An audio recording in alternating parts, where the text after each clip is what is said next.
धर्म था, बहुत साहूकार थे। तो फिजिकल बॉडी में एक राज्य एक धर्म था, वो तो बाद में था। पहले ये मन का एक ही राज्य था, वो राज्य था आत्मा का। धर्म भी एक ही था, वो था आत्मा का। फिजिकल सारे धर्म खत्म कि मैं माँ हूँ, मैं पत्नी हूँ, मैं बेटी हूँ, सब धर्म खत्म। सिर्फ मैं आत्मा, सब आत्मा। और साहूकार कैसे? जब मैं आत्मा हूं ही बाप समान, तो संपन्न तो हूं ही, संपूर्ण तो हूं ही, कोई कमी कोई फ्लॉ कोई अंदर कमजोरी ही नहीं है, तो ऑटोमेटिकली मैं साहूकार भी हो गई। मनुष्य चाहते हैं एक राज्य एक धर्म हो।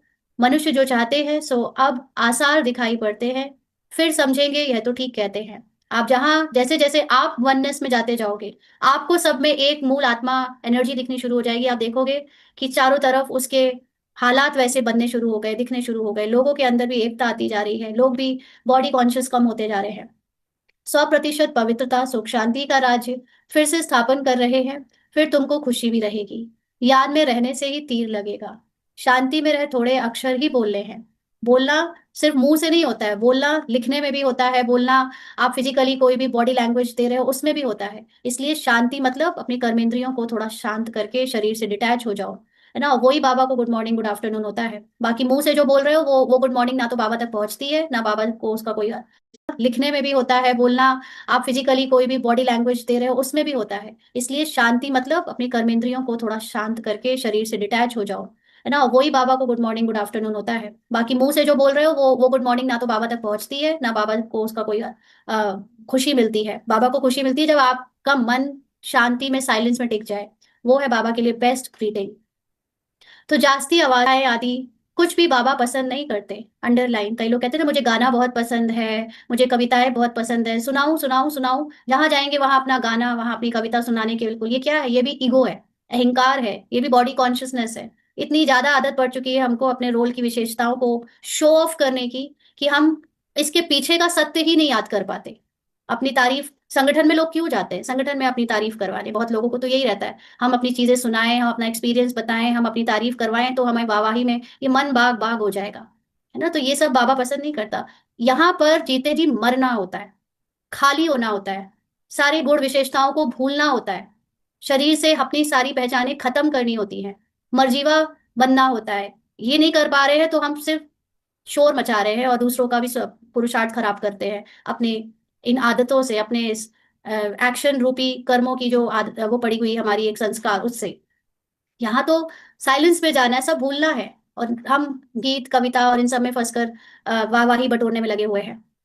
तो बाबा कहते हैं बाहर वाले मनुष्यों से रीस नहीं करनी है। अंडरलाइन, आप you can't compete with the people who are acting with various good and शक्तियां जो बाहर दिखाते हैं ना, शरीर वाले। किसी का डांस बहुत अच्छा, किसी का गाना बहुत अच्छा, किसी की पोयम बहुत अच्छी, किसी का कोई एक्शन रिएक्शन बहुत अच्छा, मतलब वॉट एवर जो जो भी शरीर की विशेषताएं होती है, ब्राह्मण उनसे रीस करने लगते हैं। हम कम है क्या? हम भी दिखाएंगे, हम भी बोल के दिखाएंगे, हम भी गा के दिखाएंगे, हम भी डांस करके दिखाएंगे। तो ये क्या है? ये जो कंपटीशन की जो अंदर ही अंदर ईगो की भावना है ना, ये हमको देहभान से परे नहीं होने देती। इसलिए बाहर वाले क्या कर रहे हैं उससे आपको कोई लेना देना नहीं है। आपको जो करना है वो अपने सत्य पे टिकने के लिए आप चाहे जो करो, लेकिन फिजिकली किसी से कोई कॉम्पीट कर रहे हो मतलब अज्ञानी। ज्ञान की पराकाष्ठा तक कैसे पहुंचोगे फिर? तुम्हारी बात ही और है। हम लोग वो चीजें नहीं कर सकते जो शरीर के देहभान वाले खुशी लेने के लिए करते हैं। शरीर के देहभान वालों को अपनी तारीफ सुनकर, विशेषताओं के बारे में तालियां बजवाकर, ऊपर से अच्छा लग कर या अपनी बातों की वाहवाही बटोर कर ही सुख और शांति मिलती है। हमारे लिए हमारी साइलेंस में शांति है, हमारे लिए हमारे आनंद में शांति है, हमारे लिए हमारे सत्य में शांति और सुख है। हम वो नहीं कर सकते जो फिजिकल दुनिया वाले करते हैं।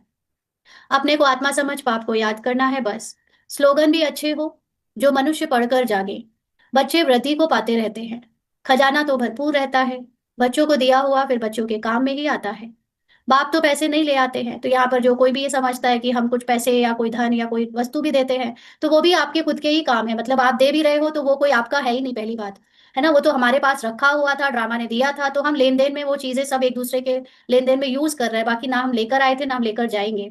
केवल जब तक जो चीजें हैं वो एनर्जी एक्सचेंज के रूप में हम करते हैं। जो जितना करता है उसको उतना ही वैसे मिलता है। तो बाप तो पैसे नहीं ले आते हैं, तुम्हारी चीजें तुम्हारे काम में आती हैं।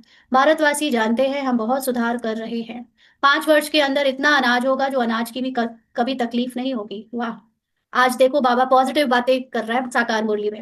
नहीं तो आज तक तो अभी तक साकार मुरलियों में बाबा की विनाश की बातें दिखती थी, अब शायद बाबा की मुरली भी चेंज हो गई है। है। अब इसमें गुड न्यूज, जब हम सतो प्रधान बनते जाएंगे तो मुरली में भी गुड न्यूज आती जाएगी। तो बाबा कहते हैं और तुम जानते हो ऐसी हालत होगी जो अन्न खाने के लिए नहीं मिलेगा। बैड न्यूज, ऐसे नहीं अनाज कोई सस्ता होगा। अब सस्ते और महंगे की तो बात ही नहीं ना, ये आपके माइंडसेट की बात है। जो अब आपको तमो प्रधान बुद्धि होती है तो आप हर चीज में कंप्लेन, हर चीज में कमजोरी के थॉट ही क्रिएट करते हो। जब सतो प्रधान बुद्धि होती है तो आपको किसी भी चीज में कोई प्रॉब्लम नहीं होती, कोई कुंठा नहीं होती, कोई गलती नहीं दिखती किसी की। तो वो प्रोसेस आपको ऑटोमेटिकली सब कुछ बेस्ट देता है, मतलब आपके सोचने का जो प्रोसेस है वो ऑटोमेटिकली आपके लिए बेस्ट अट्रैक्ट करता है।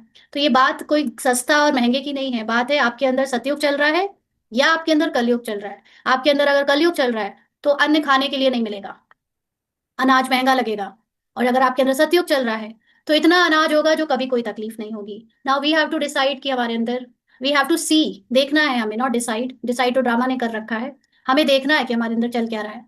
तुम बच्चे जानते हो हम 21 जन्म के लिए अपना राजभाग्य पा रहे